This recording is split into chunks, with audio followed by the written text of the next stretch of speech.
வணக்கம். இது கோவிலூர் கிராமம் அருள்மிகு கைலாசநாதர் ஆலயத்தின் 2ஆம் பாகம் காணொளி. இந்த காணொளியில் 2 முக்கியமான தகவல்களை பார்க்க போகிறோம். முதலாவது தகவல் இந்த கைலாசநாதர் ஆலயத்தின் கட்டுமான அமைப்பு மற்றும் இந்த ஆலயத்தில் எந்தெந்த இறைவன் திருமேனிகள் அமைக்கப்பட்டுள்ளது என்பதை பற்றி. இரண்டாவது தகவல், சைவ சமய குரவர்கள் 4 பேர். அந்த 4 பேரில் ஒருவர் மாணிக்கவாசகர். மாணிக்கவாசகர் ஒரு முறை திருவண்ணாமலையில் உள்ள அண்ணாமலையாரை தரிசிக்க வந்துள்ளார். அந்த சமயத்தில் திருவண்ணாமலையில் உள்ள பெண்களுக்கு சிவபெருமான் மீது உள்ள அதீத பக்தியை பார்த்த மாணிக்கவாசகர் அதனால் ஈர்க்கப்படுறார். அதன் காரணமாக மாணிக்கவாசகர் தன்னையும் ஒரு பெண்ணாகவே பாவித்து சிவபெருமானை போற்றி பாடல்களை பாடியுள்ளார். அந்த பாடல்களை திருவெம்பாவை பாடல்கள் என்று கூறுகின்றனர். இந்த திருவெம்பாவையில் மொத்தம் 20 பாடல்கள் உள்ளன. இது 8ஆம் திருமுறையான திருவாசகத்தின் ஒரு பகுதியாகும். திருவெம்பாவையில் உள்ள முதல் பாடலின் முதல் வரியில் மாணிக்கவாசகர் என்ன பாடியுள்ளார் என்றால், ஆதியும் அந்தமும் இல்லா அரும்பெரும் ஜோதியை யாம் பாட கேட்டேயும் என்று சிவபெருமானை போற்றி பாடியுள்ளார். அதாவது சிவபெருமான் ஆதி அந்தம் இல்லாத அருட்பெரும் ஜோதி என்று மாணிக்கவாசகர் பாடியுள்ளார். ஆதியும் அந்தமும் என்றால் தொடக்கமும் முடிவும் என்று பொருள். சிவபெருமானுக்கு தொடக்கமோ முடிவோ பிறப்போ இறப்போ கிடையாது. அவர் எல்லையற்ற பரம்பொருள் என்று மாணிக்கவாசகர் பாடியுள்ளார். மாணிக்கவாசகரின் இந்த திருவெம்பாவை பாடலுக்கு மற்றொரு வகையான தத்துவமும் உள்ளது. அதனை லிங்கோத்பவ தத்துவம் என்று கூறுகின்றனர். அதில் பிரம்மாவும் விஷ்ணுவும் சிவனின் அடி மற்றும் முடியை காண முயன்று அது இயலாமல் போனதால் சிவனே முழு முதற் கடவுள் என்பதை உணர்ந்தனர் என்று கூறுகின்றனர்.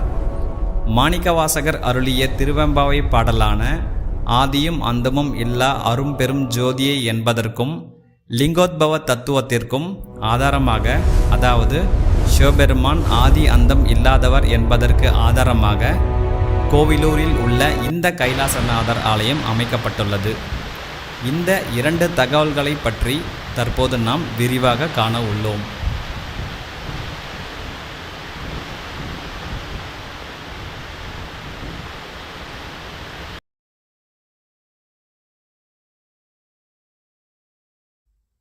பெரும்பாலான சிவாலயங்களில் கருவறை வாயில் கிழக்கு திசையை நோக்கியே அமைக்கப்பட்டிருக்கும்.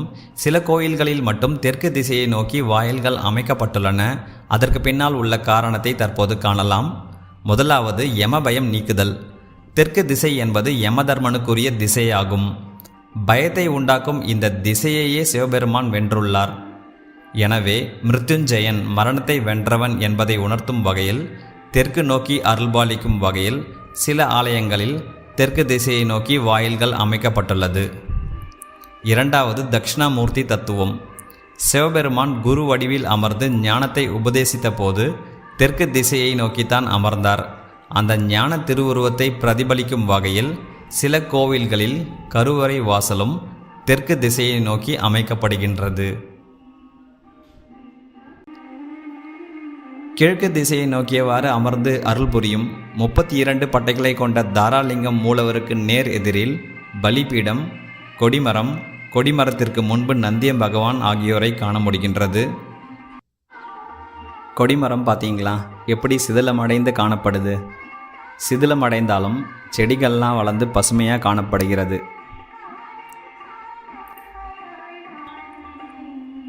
சைவ சமய மரபில் நந்தி தேவர் ஆதி குருவாகவும் சிவபெருமானின் முதன்மை சீடராகவும் போற்றப்படுகிறார். நந்தி தேவர் தியானத்தில் இருக்கும் சிவபெருமானின் நேரடி காவலராகவும் நமது குறைகளை அவரிடம் கொண்டு சேர்ப்பவராகவும் கருதப்படுகிறார். இதனால தான் நமது குறைகளை நந்தி தேவரின் காதுகளில் சொல்லும் வழக்கம் பக்தர்களிடையே காணப்படுகின்றது. இது ஒரு ஆன்மீக நம்பிக்கையாகும். இந்த கோவிலில் மற்றொரு ஆச்சரியமான விஷயம் என்ன அப்படின்னா, கொடிமரத்துக்கு முன்னாடி இருக்கிற நந்தி தேவருக்கு வலது பக்கத்தில் நந்தி தேவருக்கு மிக அருகிலேயே நவகிரகங்கள் அமைக்கப்பட்டுள்ளது. இதற்கு பின்னாடி ஒரு முக்கியமான ஆன்மீக காரணம் இருக்கக்கூடும் அப்படின்னு நான் நம்புகிறேன். அது என்ன அப்படின்னா, சைவ சித்தாந்தத்தில் 3 வகையான அளவைகளை குறிப்பிட்றாங்க. காண்டல் அளவை, கண்ணால் பார்த்து ஒரு விஷயத்தை நம்ம புரிஞ்சுக்கிறது. கருதல் அளவை, கண்ணால் பார்த்து புரிஞ்சுக்கிற ஒரு விஷயத்தை வச்சு கண்ணால் பார்க்க முடியாத இன்னொரு விஷயத்தை புரிஞ்சுக்கிறது. இது கருதல் அளவை. இந்த காண்டல் அளவை மற்றும் கருதல் அளவை இந்த ரெண்டுத்தையும் அடிப்படையாக வச்சு தான் இந்த நந்தி தேவருக்கு வலதுபுறத்தில் இந்த நவகிரகங்கள் அருகிலேயே அமைக்கப்பட்டுள்ளது. இதற்கு பின்னாடி இருக்கிற ஆன்மீக காரணத்தை இந்த காணொலியோட இறுதி பகுதியில் நான் உங்களுக்கு விளக்கி கூறுகிறேன். நவகிரக சன்னதியைப் போலவே கொடிமரத்திற்கு இடதுபுறத்தில் நந்தி தேவருக்கு மிக அருகில் முழுமுதற் கடவுளான விநாயக பெருமானின் சன்னதி அமைக்கப்பட்டுள்ளது. விநாயக பெருமானை வணங்கி இந்த கோவிலில் கோஷ்டத்தில் என்னென்ன தெய்வ திருவுருவங்கள் அமைக்கப்பட்டுள்ளது மற்றும் இந்த கோவிலின் விமான அமைப்பு எவ்வாறு அமைக்கப்பட்டுள்ளது என்பதை பார்க்கலாம்.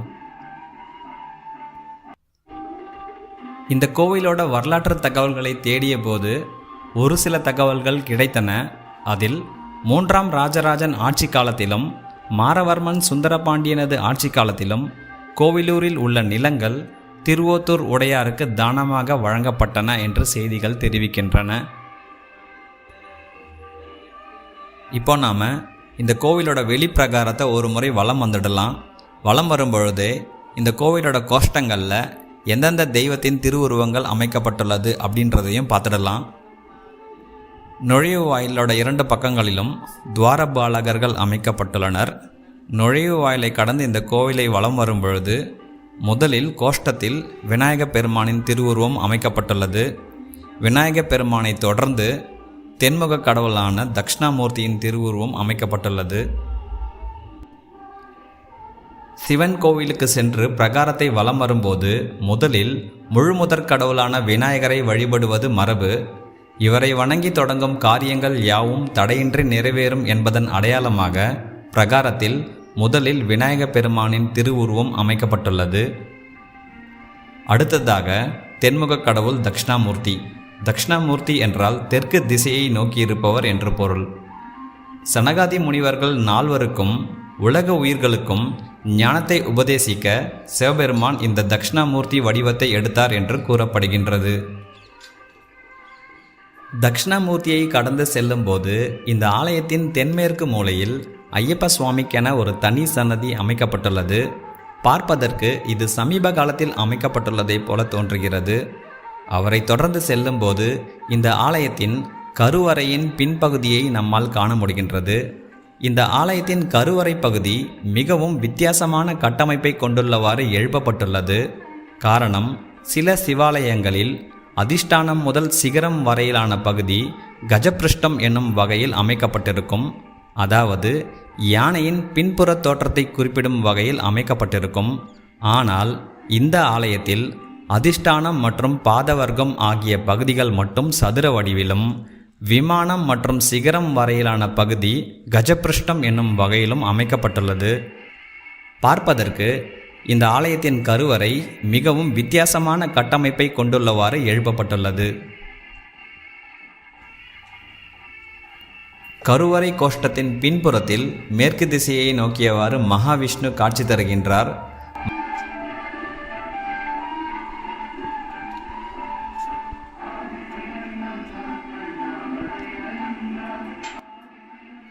மகாவிஷ்ணுவுக்கு நேர் எதிரில் தனி சன்னதியில் முருகப்பெருமான் தனது இரு மனைவியரான வள்ளி மற்றும் தெய்வானையுடன் காட்சி தருகிறார். இவர்களை கடந்து செல்லும்போது இந்த கருவறையின் வடக்கு திசையை நோக்கிய பிரகாரத்தில் படைப்பு கடவுளான நான்முகன் பிரம்மதேவன் காட்சியளிக்கிறார். கோஷ்டத்தில் உள்ள பிரம்மதேவர் நேராக நிமிர்ந்து நிற்கும் சமபங்கம் என்ற கோலத்தில் காட்சி தருகின்றார். இது பிரபஞ்சத்தை சமநிலையுடனும் விருப்பு வெறுப்பின்றி படைக்கும் அவரது மாறாத தன்மையையும் குறிக்கின்றது. பிரம்மதேவனின் 4 முகங்கள் 4 திசைகளையும் அவரது முழுமையான ஞானத்தையும் மேலும் பிரம்மதேவர் 4 வேதங்களையும் உலகிற்கு அருளியதை குறிக்கின்றது.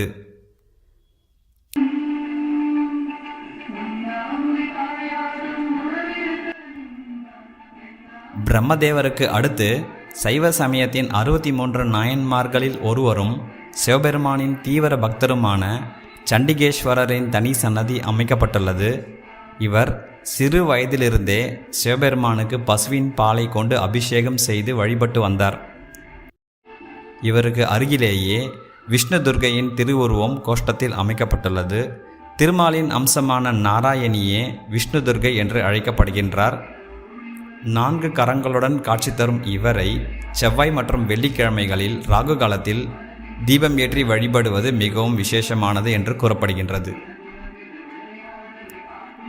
இதுவரைக்கும் நாம் இந்த கோவிலோட வெளிப்பிரகாரத்தை வலம் வந்துட்டோம்.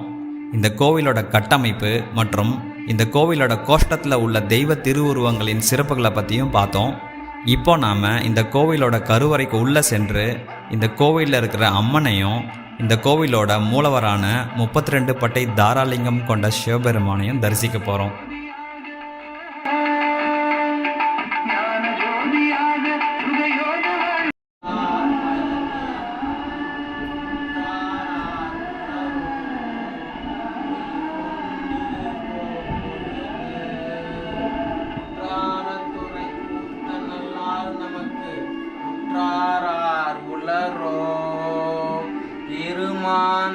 பண்கோலோ ஈசன் பல்கணத்தென்னப்பட்டு சிறுமான் ஏந்தி தன் சேவடிக்கு சென்றங்கு இருமாந்திரு பண்கோலோ தேடி கண்டு கொண்டேன் திருமாலோடு நான் முகனும் தேடி தேடோன தேவனை என்னுள்ளே தேடி கண்டு கொண்டேன் தேடி கண்டு கொண்டேன் திருமாலோடு நான் முகனும் தேடி தேடோன தேவனை என்னுள்ளே தேடி கண்டு கொண்டேன்.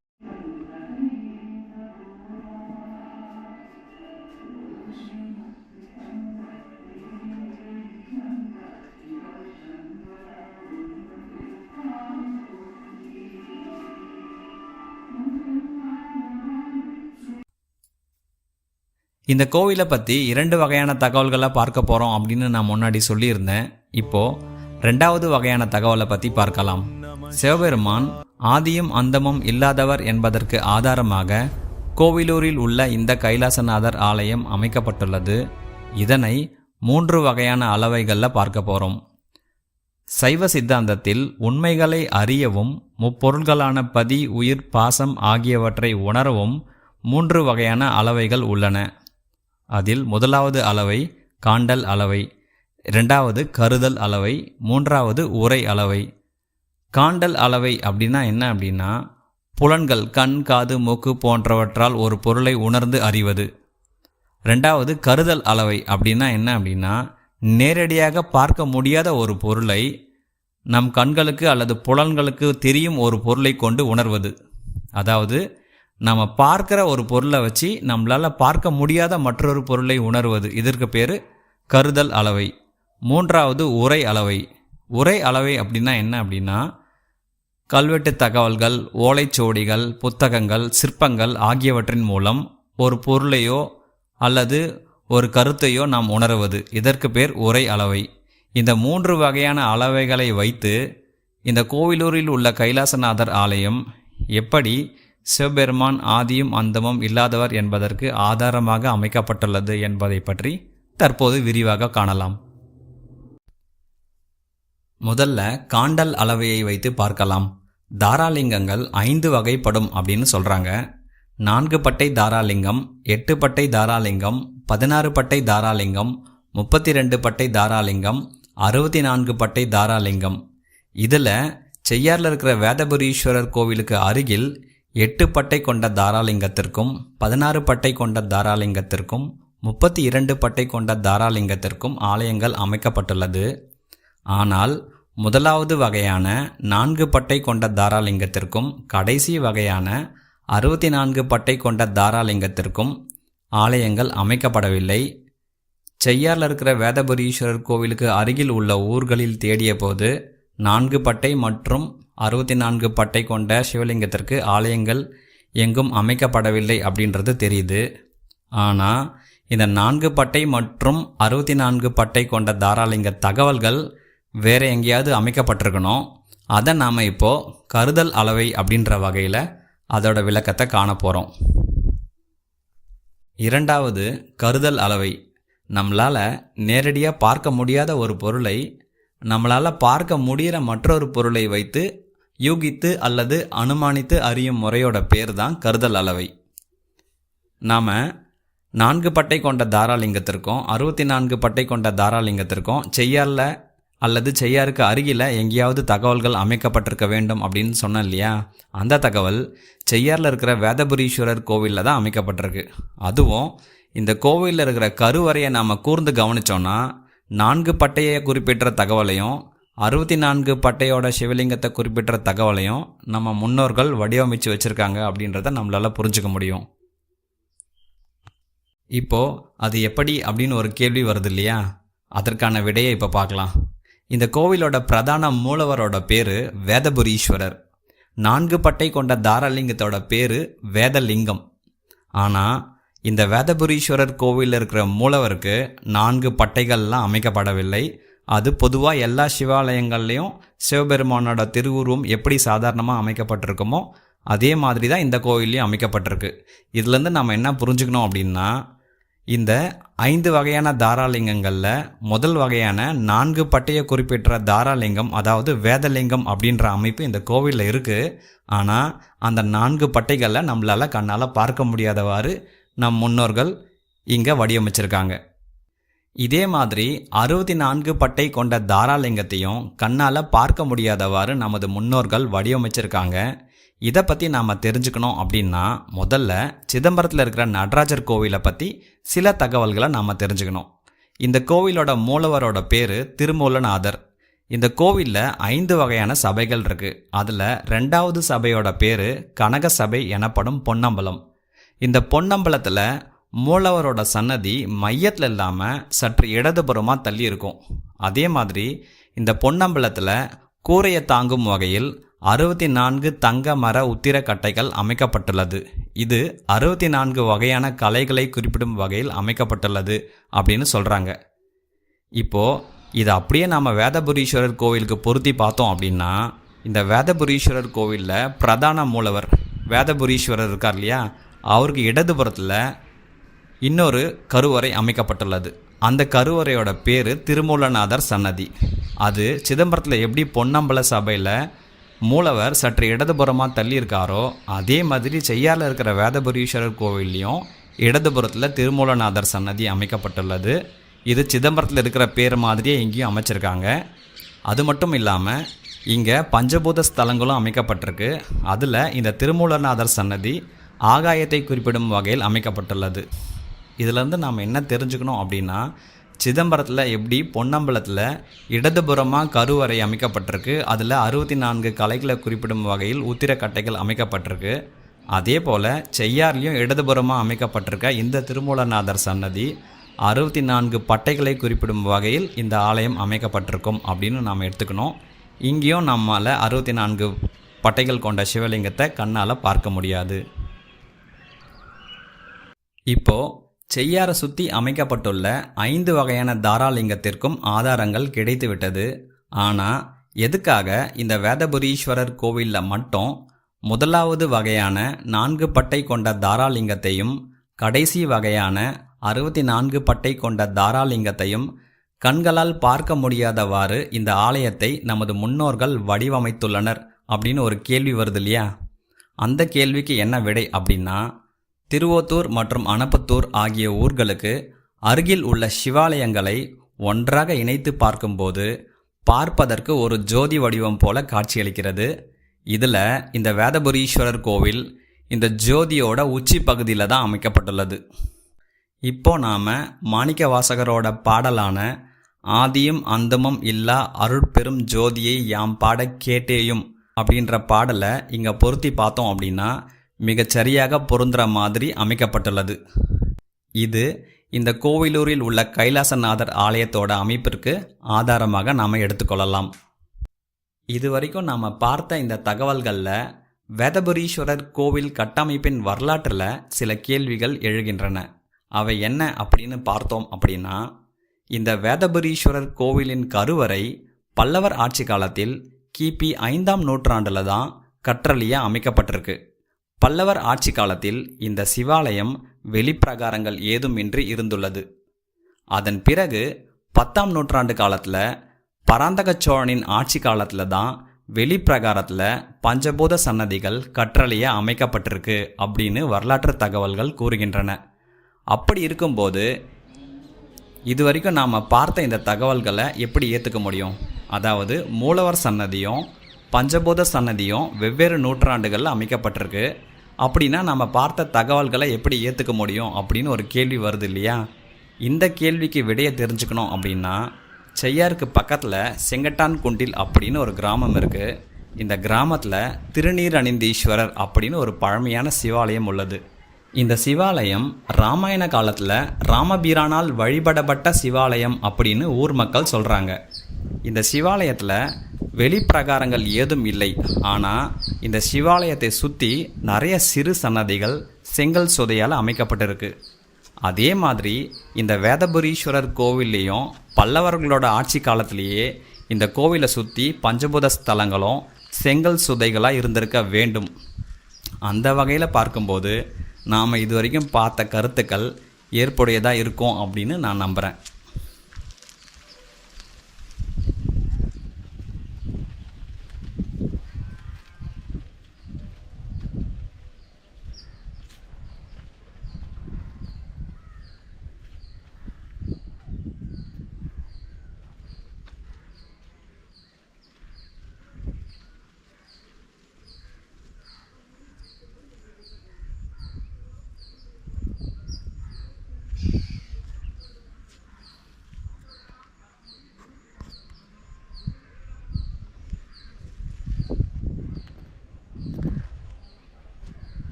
மூன்றாவதா உரை அளவையை வைத்து பார்க்கலாம்.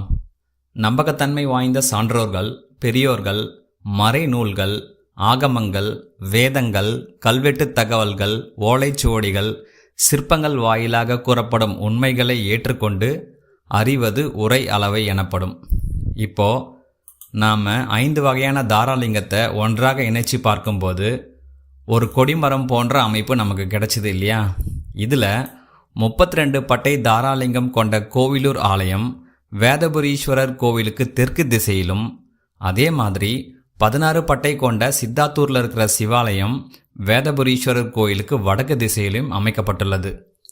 இந்த தகவலை இந்த வேதபுரீஸ்வரர் கோவிலில் இருக்கிற கொடிமரத்திலையும் நமது முன்னோர்கள் குறிப்பிட்டு வைத்துள்ளனர். அது எப்படின்றத இப்போ பார்க்கலாம். வேதபுரீஸ்வரர் கோவிலோட கொடிமரத்திற்கு அடிபாகத்தில் தெற்கு திசையை நோக்கியவாறு ஒரு விநாயகப் பெருமானின் திருவுருவம் அமைக்கப்பட்டுள்ளது. பல்வேறு புராணங்களின்படி விநாயகப் பெருமானுக்கு 32 வடிவங்கள் உள்ளது அப்படின்னு கூறப்படுகிறது. இந்த விநாயகப் பெருமான் தெற்கு திசையை நோக்கியவாறு அமைக்கப்பட்டுள்ளதன் காரணம், இந்த வேதபுரீஸ்வரர் கோயிலுக்கு தெற்கு திசையில தான் 32 பட்டைகளை கொண்ட தாராலிங்கம் உள்ள கோவிலூர் கைலாசநாதர் ஆலயம் அமைக்கப்பட்டுள்ளது. இதே மாதிரி இந்த கொடிமரத்தோட அடிபாகத்தில் வடக்கு திசையை நோக்கியவாறு முருகப்பெருமானின் திருவுருவம் அமைக்கப்பட்டுள்ளது. முருகப்பெருமானுக்கு 16 திருக்கோலங்கள், சோடச ரூபங்கள் உள்ளது என்று கூறப்படுகின்றது. இது ஞானம், வீரம், அருள் மற்றும் அழகு ஆகியவற்றை அடிப்படையாக கொண்டு இந்த வடிவங்கள் வழிபடப்படுகின்றன என்று தகவல்கள் கூறுகின்றன. வடக்கு திசையை நோக்கியவாறு அமைக்கப்பட்டுள்ள முருகப்பெருமானுக்கு 16 திருக்கோலங்கள் உள்ளது இல்லையா? இது எதை குறிப்பிடும் வகையில் அமைக்கப்பட்டுள்ளது அப்படின்னு பார்த்தோன்னா, இந்த கொடிமரத்திற்கு வடக்கு திசையில் அமைக்கப்பட்டுள்ள சித்தாத்தூரில் உள்ள 16 பட்டை சிவாலயங்களை குறிப்பிடும் வகையில் அமைக்கப்பட்டுள்ளது அப்படின்னு நம்ம எடுத்துக்கலாம். இது மட்டுமின்றி இந்த கோவிலோட புராண தலப்பெருமையில் சில தகவல்கள் கூறப்பட்டிருக்கு. அந்த தகவல்களை தற்போது நாம் திரையில் பார்த்து கொண்டிருக்கிறோம். அந்த தகவலும் இந்த கொடிமரத்தோட அமைப்பிற்கு ஏற்றவாறு உள்ளது. அதை நீங்கள் திரையில் படித்து தெரிந்து கொள்ளுமாறு கேட்டுக்கொள்கின்றேன். இதுவரைக்கும் நாம் கோவிலூரில் உள்ள கைலாசநாதர் ஆலயம் சிவபெருமான் ஆதியும் அந்தமும் இல்லாதவர் என்பதற்கு ஆதாரமாக அமைக்கப்பட்டுள்ளது என்பதை பற்றி பார்த்தோம். இப்போ இதே கோவிலூர் கைலாசநாதர் ஆலயத்தில் எதுக்காக கொடிமரம் மற்றும் நந்தியம்பெருமானுக்கு வலதுபுறத்தில் மிக அருகிலேயே இந்த நவகிரக சன்னதி அமைக்கப்பட்டுள்ளது அப்படின்றத பற்றி பார்க்கலாம். இப்போது இந்த கோவிலூர் கைலாசநாதர் ஆலயத்தில் கொடிமரம் மற்றும் நந்தியம்பெருமானுக்கு வலது பக்கத்தில் மிக அருகிலேயே நவகிரகங்கள் அமைக்கப்பட்டுள்ளதை நம்ம கண்களால் பார்க்க முடியுது. இதை நம்ம காண்டல் அளவை அப்படின்னு எடுத்துக்கலாம். இப்போது இந்த 5 வகையான தாராலிங்கங்களை ஒன்றாக இணைத்து பார்க்கும்போது ஒரு கொடிமரம் போன்ற அமைப்பு கிடைக்குது.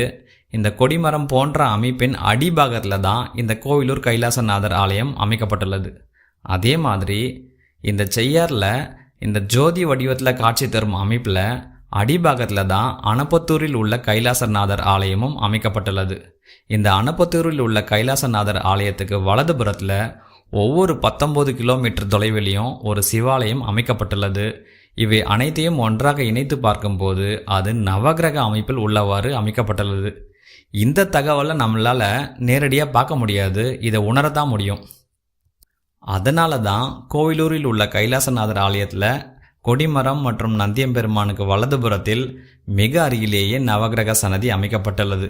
அதாவது அனப்பத்தூரில் இந்த மாதிரியான ஒரு அமைப்பு உள்ளது அப்படின்றத நமக்கு புரிய வைக்கிறதுக்காக இந்த மாதிரியான அமைப்பு அமைக்கப்பட்டுள்ளது அப்படின்னு நம்ம புரிஞ்சுக்க முடியுது.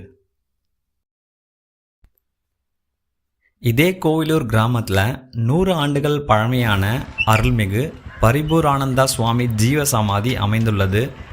அதோட காணொளி காட்சிகளை சற்று சுருக்கமாக பார்த்துடலாம்.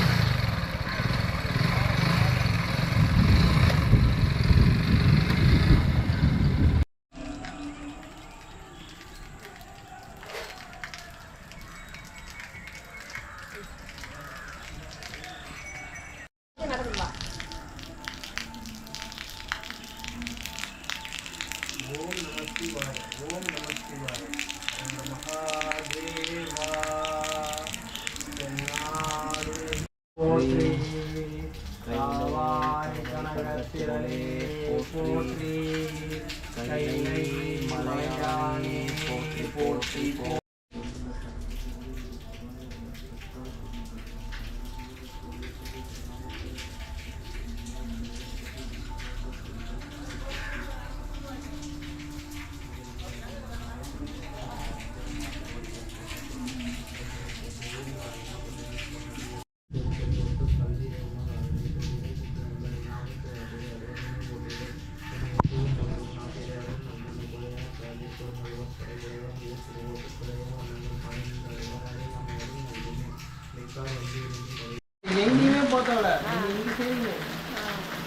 இவரும் என்னோட நண்பர்.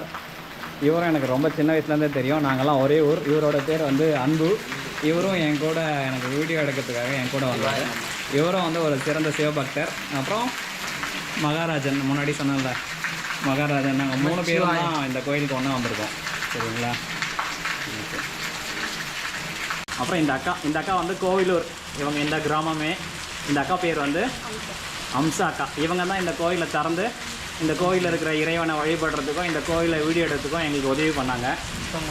ஆமாம், இந்த கோயிலை சுத்தம் பண்ணுறது, இந்த கோயிலை வந்து பாதுகாக்கிறது, விளக்கேற்றுறது, இந்த கோயிலை நல்லா பத்திரமாக பார்த்துக்கிறது எல்லாம் இந்த அம்சாக்கா தான் பண்ணுறாங்க.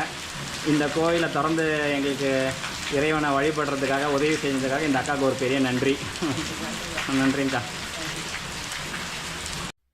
இதோட இந்த காணொளி முடிவடைகிறது. அடுத்து ஒரு சுவாரஸ்யமான காணொளி வர உள்ளது.